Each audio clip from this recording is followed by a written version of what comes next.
Ça tient, pour l'instant, ça tient. Tov, Boker Tov. Boker. Alors, c'est parti, on est reparti dans notre étude de la Tfila. Et la question est maintenant de savoir où est-ce qu'on s'était arrêté la dernière fois. Après Baréchenou. Où est-ce qu'on était arrivé? Après Baréchenou. Oui. Baréchenou, on a fait la bracha, il a fait. Très bien. Baréchenou, tu vois, c'est pour la tfila de. Birkat Hashanim. On avait fini Birkat Hashanim, Birkat Parnassa. Comment la prière de nous, de tous les jours, c'est quoi? La Mida. C'est bon, on y va? Alors, par contre, je répète, soit vous faites taire vos micros, soit vous vous taisez. Un peu. Vous taisez. C'est ou l'un ou l'autre, vous choisissez. Donc, on est parti, Birkat Teka Beshofar Gadol. Ok? Yala. Donc, après nos péripéties de la bracha de Barech Aleinu, à savoir la bracha de la Parnassa, eh bien, une fois que le monde a retrouvé, on va dire, sa grandeur et a retrouvé la faculté de pouvoir produire de la richesse, eh bien, on peut atteindre la Géoula. La Géoula, donc on a dit, ça vient après que le monde soit propice à recevoir cette Géoula. Ok? Donc, on y va. Une fois que Yesh Shefa Baolam, alors on peut arriver à la Géoula, c'est parti. Teka Beshofar Gadol. Teka Beshofar Gadol Lecheutenu. On parle ici donc d'une sonnerie du chauffard. Sonne du grand chauffard pour notre Géoula. La question est de savoir, il y a plusieurs questions. La première, c'est qui doit sonner le chauffard? Et la deuxième, c'est pourquoi est-ce que ce chauffard, il doit être Gadol? C'est-à-dire? Alors, qu'est-ce que j'entends par là? Qui doit sonner le chauffard? Cette bracha-là de Teka Beshofar Gadol nous est inspirée d'un verset. Un verset des prophètes qui nous dit Ve'aya bayom ha'u yittaka beshofar gadol. C'est-à-dire que c'est une promesse que viendra un jour où il y aura un grand chauffard qui sera sonné. Mais dans la Torah, dans le Nach, dans les prophètes, on ne nous dit pas exactement qui va sonner le chauffard. Yittaka. Yittaka, ça peut être ou nous ou lui. Donc ça dépend. Zélo barou. Dans la tfila, comme on s'adresse à Dieu, alors on a été plus du côté en disant Teka, fais-le toi. C'est-à-dire qu'on demande à Kadosh Baruch Hu de lancer la sonnerie du chauffard. Dans les faits, qui a sonné le chauffard? Bagéoula. On a entendu un chauffard Bagéoula?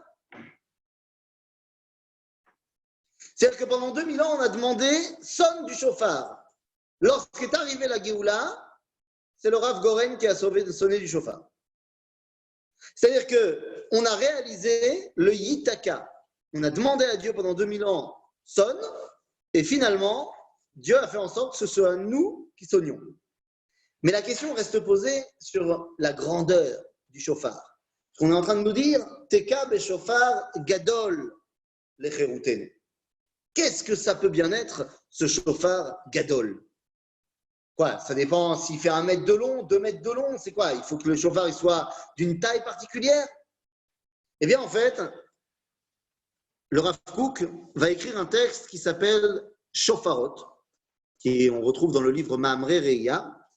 Et en fait, c'est tout simplement la transcription d'une dracha, d'un discours que le Rav Kook va faire par oral dans la synagogue de la Chourva à Jérusalem, à Rosh Hashanah 1933. C'est-à-dire en septembre, octobre, je ne me rappelle plus du calendrier, je n'ai pas regardé, septembre, octobre, comme ça, 33. Le Rav Kook va décéder en 35. En septembre 33, on est, 8 mois après l'avènement de Hitler au pouvoir. Il n'y a pas encore la Shoah, évidemment, il n'y a pas encore la Deuxième Guerre mondiale, et j'irais même jusqu'à dire qu'il n'y a pas encore de loi antisémite en Allemagne. Les lois Nuremberg viendront seulement en 1935. Donc, on a une époque très particulière, charnière évidemment de l'histoire. À ce moment-là, le Rav Kook va faire une dracha, comme tous les rabbins dans toutes les synagogues avant la sonnerie du chauffard, pour réveiller les gens. Et le Rav Kook commence par ce verset dont j'ai parlé tout à l'heure, Yitaka beshofar gadol. Seulement, venez, on dit le verset jusqu'au bout, parce que Yeshayahu ne s'est pas contenté de dire 3 lettres. Il dit Vaya bayom haou yitaka beshofar gadol. Donc viendra un jour où on va sonner ce grand chauffard. Et alors quoi? Donc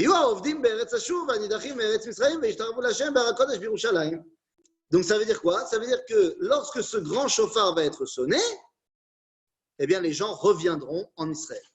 C'est-à-dire que clairement, il est établi que ce grand chauffard, qui est donc annonciateur de la Géoula, dépend de Kibbutz HaGaluyot, du rassemblement des exils. Le Rav Kook nous explique, donc dans ce texte, que si le Navi a utilisé le terme Gadol, c'est qu'il y a une incidence au fait de la taille du chauffard, mais ce n'est pas une taille physique, c'est ce qu'il représente. De la même façon qu'au niveau de la halacha, il y a 3 styles de chauffard, à savoir chauffard Gadol, Benoni, Vekatan.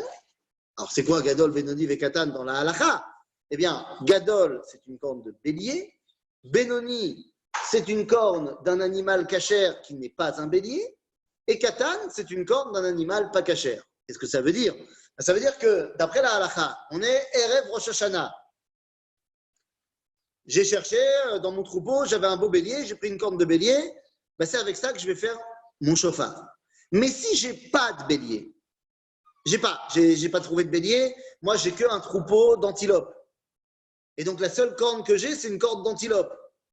Bon, bah, ça s'appelle chauffard Benoni. C'est un chauffard moyen, mais il est cachère, il n'y a pas de problème. On fait la bracha dessus et à Koltov. Mais si je n'ai pas de chauffard Gadol, donc de corne de bélier, je n'ai pas non plus de chauffard Benoni. J'ai pas. Bah, ça m'a dit, j'ai pas. J'ai pas dans mon troupeau, j'ai pas d'antilope. Je n'ai qu'un troupeau de rhinocéros. Voilà, c'est ce que j'ai à la maison, des rhinocéros. Donc la seule corne que j'ai, c'est une corne de rhinocéros, une défense d'éléphant. En d'autres termes, ça veut dire un animal pas cachère. Eh bien, une corne d'un animal pas cachère, c'est ce qu'on appelle chauffard katan. On ne fera pas la bracha dessus, mais si on n'a pas autre chose, eh bien, on peut s'en servir pour sonner la sonnerie du chauffard. Ça, c'est au niveau plus récent de la halakha. Le Rav Kook vient et nous explique que ce qui est vrai au niveau de la halakha est vrai également au niveau de la Géoula. Il y a 3 sortes de chauffards qui réveillent les gens à l'Arzor, l'Etzion, à revenir en Israël. Puisque je répète que le verset nous parle de Kibbutz Galuyot, nous parle du fait que les gens reviennent d'exil. Donc nous dit le Rav Kook qu'il y a 3 sortes de chauffards dans la Géoula également. Gadol, Benoni, Katan. Le Gadol, nous dit le Rav Kook, c'est quoi? Eh bien, c'est lorsque je décide de revenir en Israël, Lama, parce que j'ai entendu l'appel intérieur de Kodesh. J'ai entendu la petite voix qui m'a dit, Akadosh Baruch Hu, il m'a dit de rentrer. Ou en d'autres termes, j'ai lu la Torah. J'ai étudié la Torah et la Torah m'a fait prendre conscience qu'il fallait rentrer en Israël. C'est arrivé au Gaon de Vilna, c'est arrivé au Baal Shem Tov qui ont envoyé leurs élèves en Israël parce que leur compréhension de la Torah était telle qu'ils ont dit, bon, voilà, il est temps de rentrer. C'est ce qu'on appelle Shofar Gadol la Géoula. Les gens qui ont fait leur alia parce qu'ils ont ressenti que c'était l'appel de Dieu. Mais, nous dit le Rav Kook, il y a des gens qui n'ont pas de Shofar Gadol pour la Géoula, qui n'entendent pas cet appel-là.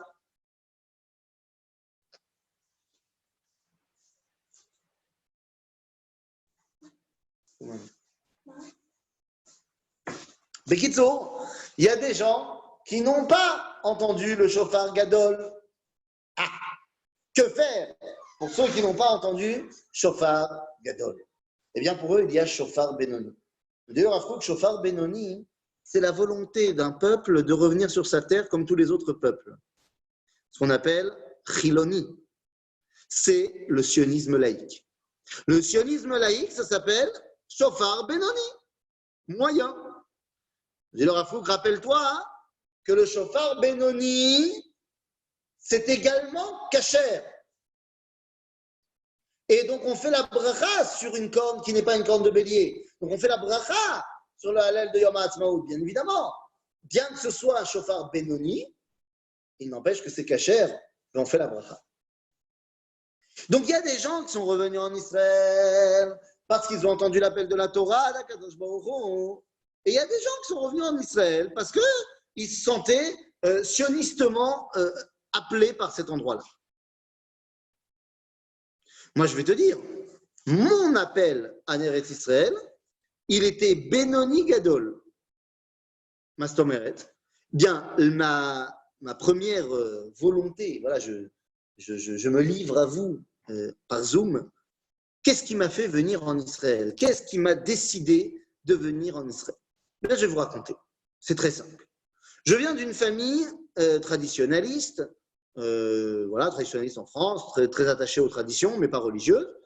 Et aussi loin que je me souvienne, Israël, c'était très important, sans être très important. C'est-à-dire, mes parents étaient sionistes, mais ils aimaient Israël, ils participaient au KKL, ils participaient à plein de choses pour Israël, avec plaisir. Mais d'un autre côté, on n'était pas du tout le style de famille qui partait en Israël à toutes les vacances, à Ashdod, à Netanya, absolument pas. Aussi loin que je me souvienne, j'ai fait un voyage en Israël. Je crois que je devais avoir 8 ans, un truc comme ça, parce que mes parents étaient invités à un mariage, mais je suis resté quelques jours et je me souviens de rien, quoi. Pour moi, mon premier voyage en Israël, je l'ai fait à 15 ans. J'étais au ZEI, et au ZEI, on a fait un voyage avec les ZEI en Israël. Et je me souviens que, ben voilà, que ce voyage a été un chamboulement dans ma vie. Je me suis senti tellement chez moi que quand je suis rentré chez mes parents, j'ai dit, papa, maman, je me casse. Bon, je passais en seconde, donc ils m'ont dit, tu vas te calmer d'abord. D'abord, tu passes ton bac et ensuite on discute. Mais dans ma tête, je voulais venir en Israël. Pourquoi? Parce que le drapeau m'avait appelé, parce que je me sentais vraiment dans mon pays. Mais c'était purement pour des raisons nationalistes. Ce n'était absolument pas un appel religieux, un appel toranique. Cet appel toranique a commencé à venir en année de terminale. En année de terminale, j'avais eu à un moment donné une altercation à l'école, j'étais en école non juive, et une altercation sur Israël, où il y avait quelqu'un qui m'avait dit il s'était passé un truc en Israël, il y avait eu un reportage à la télé, machin, et donc le lendemain à l'école, attroupement autour du juif, moi, et ouais, t'as vu ce que vous avez fait aux Palestiniens, machin. Et moi, j'ai répondu, non, mais aucun rapport, de toute façon, c'est à nous. Bon, le genre de débat qui ne mène à rien. Seulement, au final, un des mecs qui me saoulait, qui était protestant, me dit, je lui dis, mais tu sais, mais toi, tu es protestant, donc tu crois à la Bible. Or, la terre d'Israël appartient aux Juifs, c'est marqué dans la Bible. Et il me dit, ouais, mais il y a aussi marqué Shabbat dans la Bible, et tu fais pas Shabbat. Et donc, à ce moment-là, a commencé un cheminement dans ma tête en me disant que l'appel du retour en Israël ne pouvait pas être que national. Et donc, je me suis dit, si je viens en Israël, c'est pour être celui que la Torah attend de moi. Et donc, j'ai commencé également une Chazara B'Tshuvah à ce moment-là. En d'autres termes, l'appel peut être soit Gadol, soit Benoni. Mais il y a des gens qui n'entendent pas le shofar Gadol et ils n'entendent pas non plus le shofar Benoni. Me dit le Rav Kook, pour ces gens-là, qui n'entendent ni l'appel de la Torah, ni l'appel de l'ambiance naturelle d'un peuple de vouloir revenir vivre sur sa terre, eh bien, il y a le shofar Katan. Et le shofar Katan, Rabotai, c'est quoi? La persécution.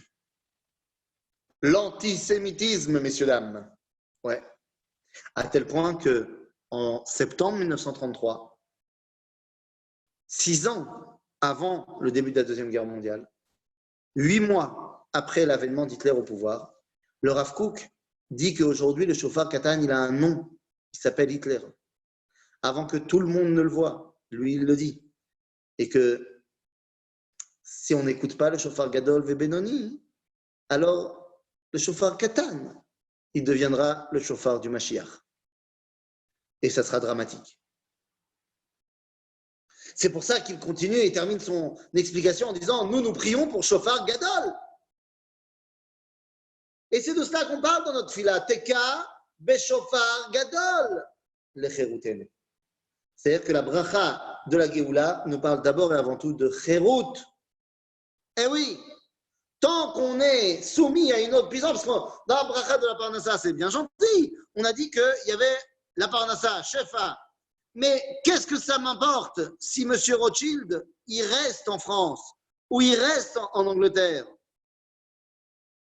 Alors, il a fallu cette parnassa pour permettre à Rothschild d'acheter des terres en Israël, d'accord. Mais si la terre d'Israël reste aux mains des Turcs ou des Britanniques, qu'est-ce qu'on a fait?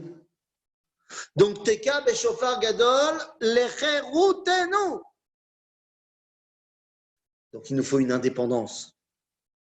Indépendance. C'est la base sine qua non de la Géoula. Dans le cours qu'on avait fait sur Yom HaAtzmaut, eh bien, on l'a bien dit, la base sine qua non de la Géoula, c'est l'indépendance. Agave, entre parenthèses, parce que chose qu'on n'avait pas dit à Yom HaAtzmaut, mais c'est une mitzvah. C'est une mitzvah de 613 mitzvot, d'après le décompte du Ramban, de faire un État. Eh oui. À propos du verset qui dit que Ve'orashtem et haaretz, vous prendrez possession de la terre d'Israël, Vishavtem ba, vous y implanterez, et nous n'avons pas le droit de la laisser à d'autres puissances ou à l'abandon. Donc nous avons une mitzvah de créer un État. Je voudrais ici rappeler le fait que lors de la cérémonie de déclaration d'indépendance de l'État d'Israël, eh bien, certainement à cause de l'émotion, il semblerait que le Rav Maimon Fishman à Cohen, Rav Maimon, eh bien, ait oublié de faire la bracha de la mitzvah. On a tous en mémoire la bracha de Sheikh Yanou qu'il fait avec une voix tremblante d'émotion. Il aurait dû dire également Baruch Ata Hashem Elokeinu melech haolam asher kidshanu b'mitzvotav vetzivanu lehakim medina. Oui, il a oublié. Il a oublié à cause de l'émotion, j'imagine. C'est une mitzvah. Teka beshofar gadol lecherutenu. Et comment va-t-on pouvoir réussir à créer cet État? Avec sa naisse, le kabetz, galuyotenu. Ben oui, pour qu'il y ait un État, il faut qu'il y ait des gens. Tu as bien compris que s'il n'y a pas d'État, s'il n'y a pas de gens, il n'y a pas d'État. Donc il faut kibbutz galuyot. Sa naisse, ce n'est pas un miracle. Naisse, c'est un étendard. Brandit l'étendard du kibbutz galuyot. Ce qu'on appelle la loi du retour de l'agent juif. Enfin, de l'agent juif, de l'État d'Israël, qui est mis en place par l'agent juif. Vesanes, les kabetz, galuyotenu. C'est de cela qu'on parle. Et quand on regarde un tout petit peu l'histoire, on se rend compte que ce que nous vivons aujourd'hui est fulgurant. Nous n'avons jamais eu, un tel kibbutz galuyot. C'est incroyable. 600 000 personnes en Israël en 1948. Il a fait à peine 100 000 au début du siècle. Rabotai, 7 millions de juifs en 2020 et plus. C'est énorme. C'est énorme. Il n'y a jamais eu autant de juifs en Israël qu'aujourd'hui. Jamais. C'est absolument fantastique. Donc, Vesanes et Kabetz Galuyotenu, Veoder, ça a marché. Aval Vekabetzenu Yachad. Lama Yachad Mehera. Kabetzenu Yachad. Le problème du kibbutz galuyot, s'il n'est pas fait beyachad, eh bien, c'est ce qu'on est témoin, nous, aujourd'hui. Il n'a pas été fait beyachad, le kibbutz galuyot. D'abord, l'Europe s'est réveillée. Seulement après, l'Afrique du Nord s'est réveillée. Et seulement aujourd'hui, un peu partout, ça se réveille. Le problème, c'est que quand tu n'es pas beyachad, celui qui arrive en premier, il prend le commandement et il va donner le ton. Et les autres vont être obligés plus ou moins de s'adapter. Alors que si on était revenu Beyachad, eh bien, on aurait pu créer une société nouvelle, Beyachad. Le fait que ce ne soit que les Ashkénazim d'Europe centrale et de l'Est qui sont venus pour créer le pays à la base, bien avant les années 50 et la vague d'Aliyah d'Afrique du Nord, ben, ça a donné au pays d'Israël un style très ashkénaze, et ça a donné également aux Ashkénazim un sentiment de supériorité sur les Sfaradim qui sont arrivés après. Et c'est dramatique, c'est malheureux, c'est pas ce qu'on a demandé dans la Tfila. Dans la Tfila, on a demandé le Kabetzenu Yachad. Seulement, Malasot, je vais quand même pas en vouloir à Kadosh Baruch Hu. Les gens, ils voulaient pas. Les gens, ils voulaient pas, qu'est-ce que je te dise? Donc, ils voulaient pas. Malasot, Zemayesh. Pourtant, avant l'alliance des Ashkenazim, il n'y avait que des juifs séfaradim. Non? Alors, non. Non, la réponse est non. Il y avait, c'est quoi avant? Et c'est quoi l'alliance des Ashkenazim? Alors, d'abord, précision historique. Ce qu'on appelle communément la première alia, donc de 1882, est fait de manière majoritaire par des juifs d'Europe centrale, qui sont tous religieux. Mais il y a également des juifs du Yémen qui arrivent, ils sont tous yéménites. Le problème des juifs du Yémen, c'est qu'ils sont vus par les juifs ashkénazes, pas comme des sfaradim, mais comme des hommes de pierre, des hommes du Moyen-Âge. Donc, ils sont complètement non considérés. Ça, c'est une terrible erreur qui a été faite à nos frères du Yémen. C'est la première chose. Maintenant, il ne faut pas oublier qu'avant la première alia, il y avait déjà des juifs en Israël. Et parmi les juifs qu'il y avait en Israël, il y avait et une communauté séfarade et une communauté ashkénaze qui était là depuis pas mal de temps. Mais les ashkénazim avaient quand même une domination numérique suite à l'alia des élèves du Gaon de Vilna et du Baal Shem Tov. Même si, à Jérusalem, c'est vrai qu'il faisait mieux vivre être séfarade que ashkénaze. Pour des raisons techniques, on ne va pas rentrer dans tout le sujet, que les ashkénazim ont emprunté de l'argent aux Arabes pour construire une grande synagogue, ils n'ont pas réussi à rembourser. C'est-à-dire que les Arabes, pendant un temps, ont interdit aux Ashkénazim d'habiter à Jérusalem. Et donc, il n'y avait que les Sfaradim qui habitaient à Jérusalem. Comment est-ce qu'on voyait qui était Ashkénaz, qui était Sfarad? C'est pas compliqué, on ne s'habillait pas pareil. Ah oui, les Sfaradim, ils s'habillaient en djellaba, en turban, les Ashkénazim, ils s'habillaient à l'européenne. Et donc, pour la première et seule fois de l'histoire, les Ashkénazim qui voulaient venir à Jérusalem se déguisaient en Sfarad. Aujourd'hui, pour des raisons qui m'échappent encore, l'establishment séfarade Haredi pense qu'il faut se déguiser en ashkénaze. J'ai jamais compris pourquoi le monde orthodoxe séfarade s'habille en costume et en chapeau. Jamais, je ne comprendrai ça. Les ashkénazim, je comprends, ils ont voulu ressembler aux goïms qu'il y avait en Europe. Donc ils sont habillés comme des goïms d'Europe. Mais les sfaradim ne sont jamais habillés comme ça. Donc c'est un petit peu dommage qu'ils aient ce sentiment d'infériorité, qu'ils soient obligés de s'habiller comme des ashkénazim. Donc, chacun doit se respecter ses origines. Ou alors, tu viens et tu dis qu'aujourd'hui, dans la société occidentale qui est la nôtre, eh bien, le costume est l'habit le plus classe, alors tu veux t'habiller classe. Bon, ok, pas de problème. À ce moment-là, le chapeau, à moins que tu veuilles faire référence au film noir des années 20 et des années 30, mais sinon, je ne vois pas vraiment l'intérêt. Quoi qu'il en soit, Rabotai, c'est ça la dimension de Yachad. Le Kabetzenu, Yachad. Et dans certains Sidurim, il a rajouté Mehera, rapidement. Lama rapidement. Parce qu'à partir du moment où le Kibbutz Galuyot commence également la destruction de là-bas. C'est pour ça que le Gaon de Vilna s'est ramené dans Kol HaTor de son élève, Rabbi Israël Mishklov. Eh bien, il rapporte au nom du Gaon que le Gaon de Vilna disait tout le temps qu'il faudra, lors de la Géoula, amener le plus rapidement possible 600 000 Juifs en Israël. Parce que si on a commencé le Kibbutz Galuyot et qu'il n'y a pas très rapidement 600 000 Juifs en Israël, il y aura un drame. Est-ce qu'il pressentait la Shoah? Yicholiot. À la veille de la Shoah, il n'y a que 400 000 Juifs en Israël. Teka b'shofar gadol donc lecherutenu. Vesanes lekabetz galuyotenu. Vekabetzenu yachad mehera me'arba kanfot haaretz la'arzrin. Et oui, on veut que cette Géoula, elle vienne de partout. On veut qu'elle vienne de partout. Alors, on a dit pour ce qui était de Yachad, à la base. Mais une fois que ça a commencé, que ce soit fait, que ça a été fait Beyachad ou pas Beyachad, au final, on veut tout le monde. On veut tout le monde. Il y a un ancien professeur d'université israélienne, s'appelle Chetzroni, je crois. Je crois qu'il est parti d'Israël, et Baruch Hashem. C'était un personnage abject et terrible qui préconait une sélection pour l'Alia. C'est-à-dire qu'il préconisait, je dis n'importe quoi en français, que chas v'shalom, que toute personne qui est juive ait le droit de monter en Israël.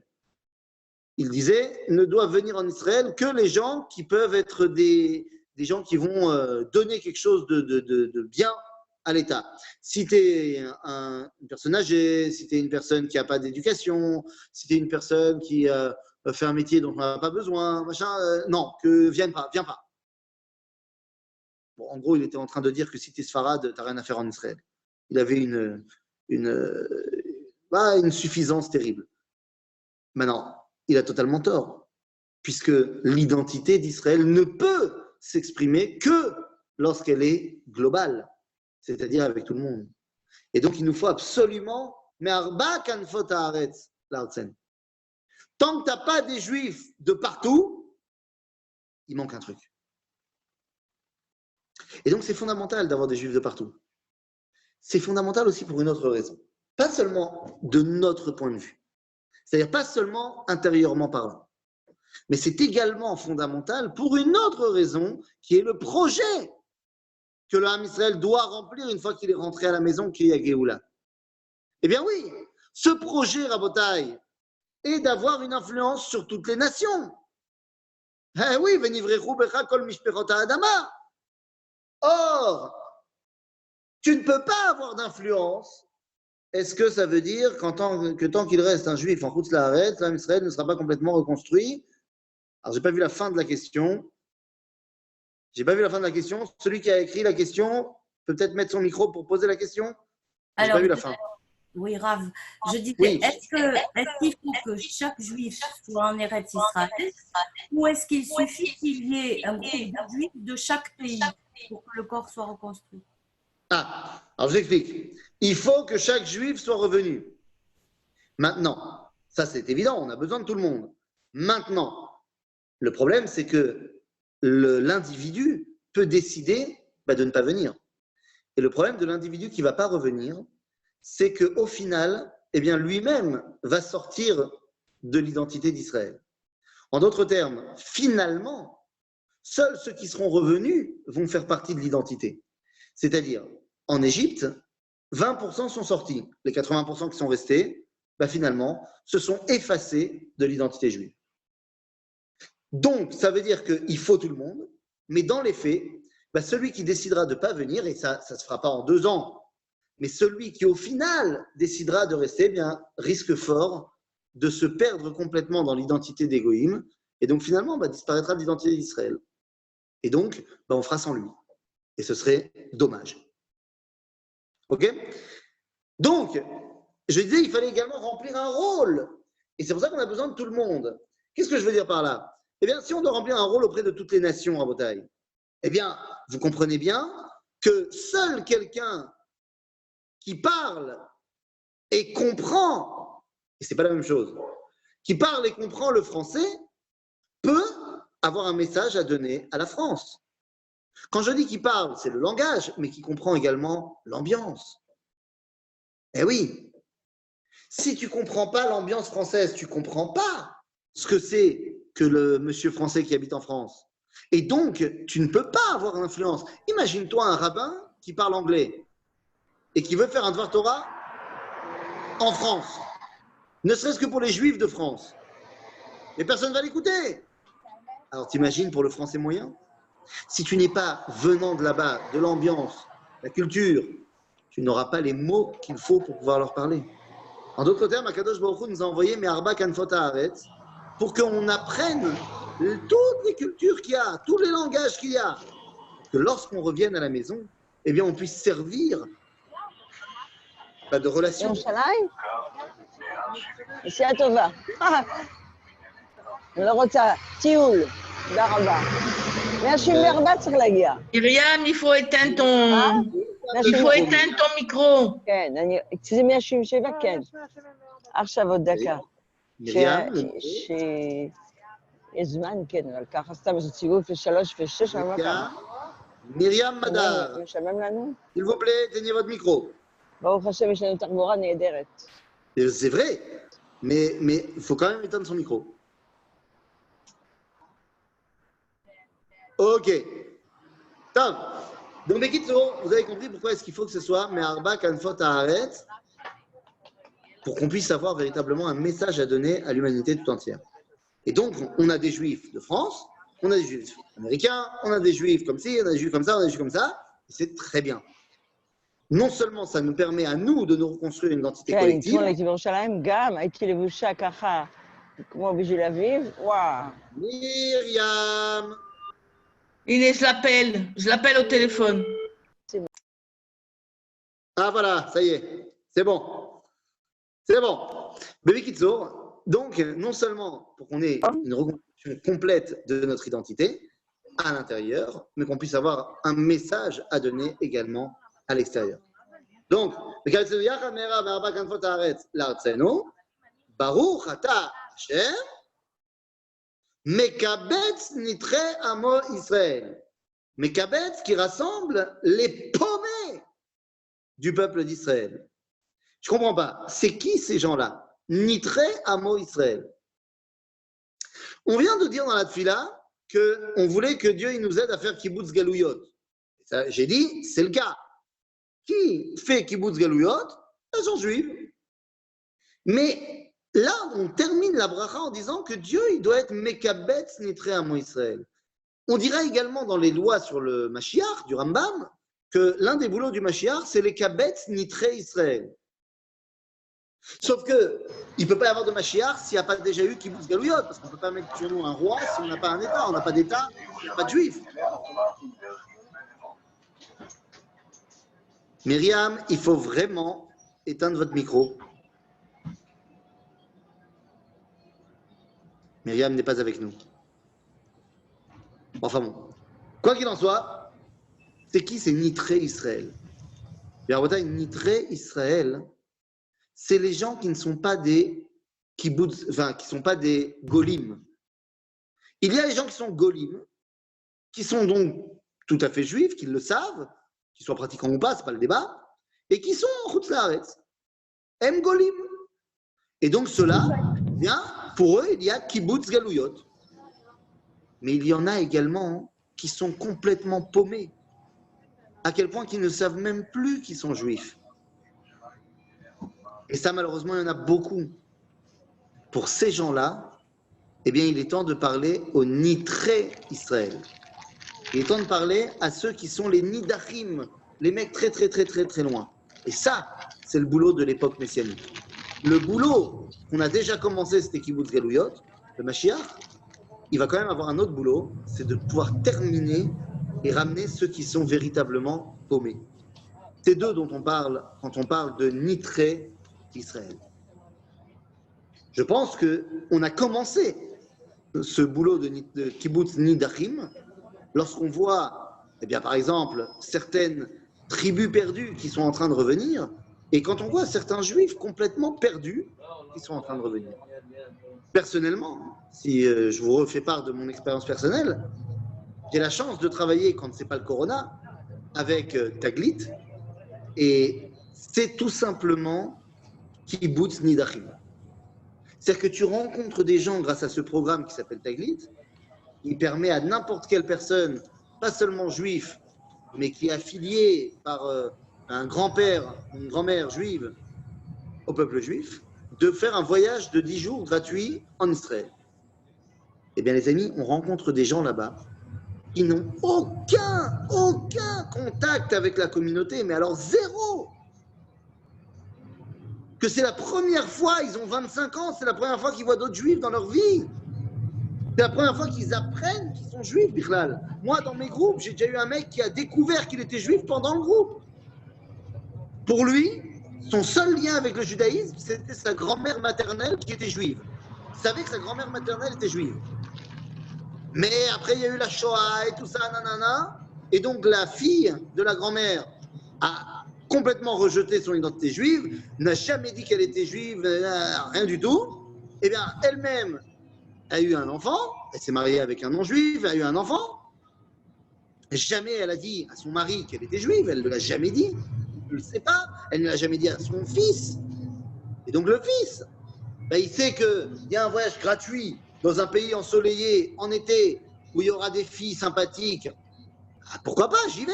Le seul moyen pour être admissible, c'est d'avoir une grand-mère juive. Ben, il doit se dire que c'est complètement raciste, mais bon, s'il peut avoir un voyage gratos, la malo.